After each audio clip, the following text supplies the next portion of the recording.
हिंदी साहित्य UGC net की इस कक्षा में आपका स्वागत है। नमस्कार।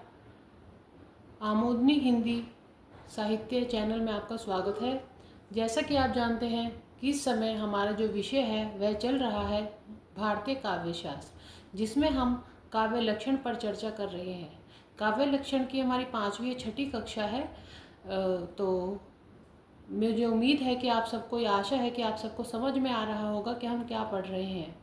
जैसे जैसे हमारा चैनल या हमारी वीडियोस आगे बढ़ती जाएंगी, वैसे वैसे सिलेबस भी आगे बढ़ेगा और आपको धीरे धीरे समझ में आने लगेगा कि भारतीय काव्य शास्त्र का यूजीसी नेट एग्ज़ाम के लिए क्या महत्व है। हमने आपको पहले भी बताया कि काव्य लक्षण का अर्थ क्या होता है, काव्य की परिभाषा। तो उसके अनुसार संस्कृत में काव्य लक्षण क्या थे हमने आपको बताया। फिर उसके बाद अंग्रेजी भाषा में जो पाश्चात्य काव्य शास्त्र विद्वान थे उन्होंने क्या बताया, काव्य लक्षण है, काव्य की परिभाषा, वो हमने आपसे डिस्कस की थी। उसके बाद हिंदी काव्य लक्षण, उस पर कल हमने आपको रिवीजन भी कराई थी, पुनरावृत्ति भी कराई थी, अंग्रेजी के काव्य लक्षण और हिंदी के जो काव्य लक्षण थे। आज पुनः हम हिंदी काव्य लक्षण पर ही चर्चा करने जा रहे हैं, किंतु जो आज की हमारी ये कक्षा होगी वह रामचंद्र शुक्ल, जयशंकर प्रसाद और सुमित्रा नंदन पंत, जो कि आधुनिक, पहले हम रीतिकालीन कवियों के बारे में हिंदी काव्य लक्षण पर चर्चा की थी। आज हम चर्चा करने जा रहे हैं जो हमारे आधुनिक काल के जो विद्वान हैं, जैसे कि रामचंद्र शुक्ल है, जयशंकर प्रसाद है, सुमित्रा नंदन पंत है, इनके बारे में। रामचंद्र शुक्ल, जिनको आप जानते हैं कि इन्होंने जो हिंदी साहित्य का इतिहास लिखा, सबसे पहले इन्होंने ही लिखा। कितनी अच्छी उस पर इन्होंने एक पुस्तक लिखी है, ये आपने पढ़ी होगी अगर आप हिंदी के एक सीरियस एस्पिरेंट हैं नेट एग्ज़ाम के।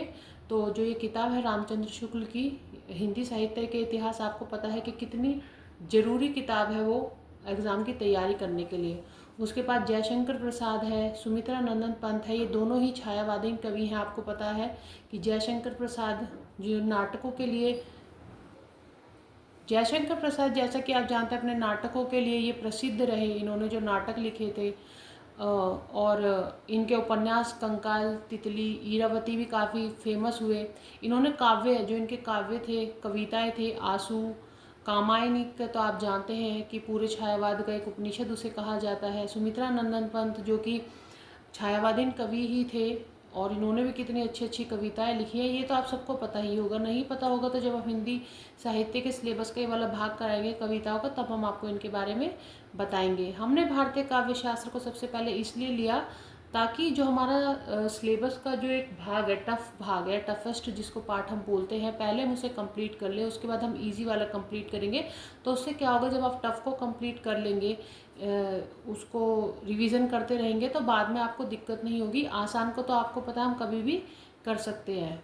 तो जयशंकर प्रसाद हो गए, सुमित्रा नंदन पंत है, महादेवी वर्मा है, उन्होंने भी बताया है, महावीर प्रसाद द्विवेदी है, उन्होंने भी काव्य लक्षण दिए। परंतु अभी हम फिलहाल इन तीनों पर चर्चा करते हैं। तो आइए शुरू करते हैं।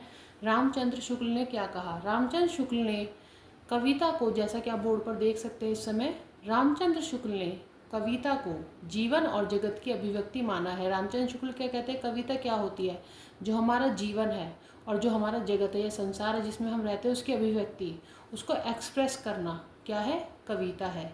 सत्व उद्रेक या हृदय की मुक्त अवस्था के लिए किया हुआ शब्द विधान काव्य है। हृदय की मुक्त अवस्था मतलब जब हृदय हर चीज़ से फ्री होता है, उसके अंदर कुछ भी नहीं होता, उससे जब फ्री होता है, उसके लिए जो हम शब्द विधान, शब्द लिखते हैं या करते हैं, उसको क्या कहा उन्होंने, कि काव्य है। तो दोबारा मैं पढ़ देती हूँ इसके लिए। सत्व उद्रेक या हृदय की मुक्त अवस्था के लिए किया हुआ शब्द विधान काव्य है। आगे बढ़ते हुए हम छायावाद के प्रमुख कवि जयशंकर प्रसाद के बारे में हम जानते हैं कि इन्होंने क्या कहा है काव्य लक्षण के बारे में। ये कहते हैं, काव्य आत्मा की संकलात्मक अनुभूति है जिसका संबंध विश्लेषण, विकल्प या विज्ञान से नहीं है। वह एक श्रेयमयी प्रेय रचनात्मक ज्ञान धारा है। वहीं दूसरा इन्होंने जो जयशंकर प्रसाद ने जो काव्य लक्षण दिया वह है सत्य की अपने पूर्ण सौंदर्य के साथ अभिव्यक्ति है। जब हम सच को उसके पूर्ण सौंदर्य, सुंदरता के साथ एक्सप्रेस करते हैं तो वो क्या है, काव्य है। सत्य की अपने पूर्ण सौंदर्य के साथ अभिव्यक्ति है, उन्होंने जयशंकर प्रसाद ने क्या किया, यही काव्य है। वहीं अपने छायावाद युग के दूसरे कवि सुमित्रा नंदन पंत के ऊपर हम चलते हैं कि उन्होंने काव्य लक्षण क्या दिया है। कविता हमारे परिपूर्ण क्षणों की वाणी है। जब हम परिपूर्ण होते हैं, कुछ भी हमारा अधूरा नहीं रह जाता, वो जो क्षण होते हैं, जिन क्षणों में हम परिपूर्ण होते हैं, तो वो जो वाणी होती है, खुशी की जो हमारी वाणी होती है या जो हमारी फीलिंग होती है, उसको क्या कहते हैं? कविता कहते हैं। तो आप देखिए एग्ज़ाम में भी ऐसे ही आएगा कि किसने क्या कहा कविता के बारे में, किस कवि ने या किस विद्वान ने क्या लक्षण दिए या क्या परिभाषा दी, तो वहाँ पे मैच द फॉलोइंग के रूप में ये आता है, मिलान करो के रूप में, या ऑप्शन दे देते हैं सही गलत बताइए। जैसे रामचंद्र शुक्ल के आगे जयशंकर प्रसाद की काव्य लक्षण है, काव्य परिभाषा लिख देंगे, उसमें से आपको चूज़ करना होगा कि किसके साथ कौन सा सही है गलत है। इसके लिए आपको PYQs देखना ज़रूरी होती है। देखिए नेट एग्ज़ाम को पास करने के लिए सबसे पहले ज़रूरी होती है एग्ज़ाम की स्ट्रैटेजी को समझना, और जब आप धीरे धीरे प्रैक्टिस करते रहेंगे तो आपको ये समझ में आने लगेगा। एक बार हम आपको जो कल हमने काव्य की परिभाषाएं दी थी उसके बारे में बता देते हैं। जो रीतिकालीन कवि थे उनकी एक बार हम आपको रिवीजन यहाँ पे करवा देते। वैसे उसकी रिवीजन हम एक बार आपको पूर्ण रिवीजन भी कराएंगे, किंतु फिर भी आपकी सहूलियत के लिए हम बता देते हैं। जैसे कल हमने कुलपति मिश्र के बारे में बताया कि उन्होंने क्या कहा था, दोष रहित और गुण सहित कछुप अलंकार शब्द अर्थ सो कवित है ताको करो विचार। उसके बाद हम दूसरे रीतिकालीन कवि देव, जो महाकवि कहे जाते हैं रीतिकाल में, उनकी कविता का काव्य लक्षण पर आते हैं। उनके ग्रंथ है जो काव्य रसायन, उसमें उन्होंने जो काव्य का रूप स्पष्ट किया वो क्या कहते हैं,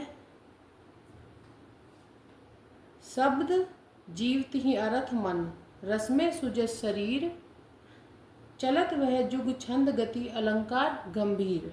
वहीं सूरती मिश्र जिनका ग्रंथ है काव्य सिद्धांत, उसमें उन्होंने क्या कहा है काव्य लक्षण के बारे में, वह कहते हैं कि काव्य लक्षण क्या है, वर्णन मनोरंजन जहाँ रीति अलौकिक होई निपुण कर्म कवि को जूति ही काव्य कहत सब कोई। फिर हमने आपको सोमनाथ के बारे में बताया था कि सोमनाथ कहते हैं सगुण पदार्थ दोष बिन पिंगल मत विरुद्ध भूषण जूत कवि कर्म जो सो कवित कही बुद्ध।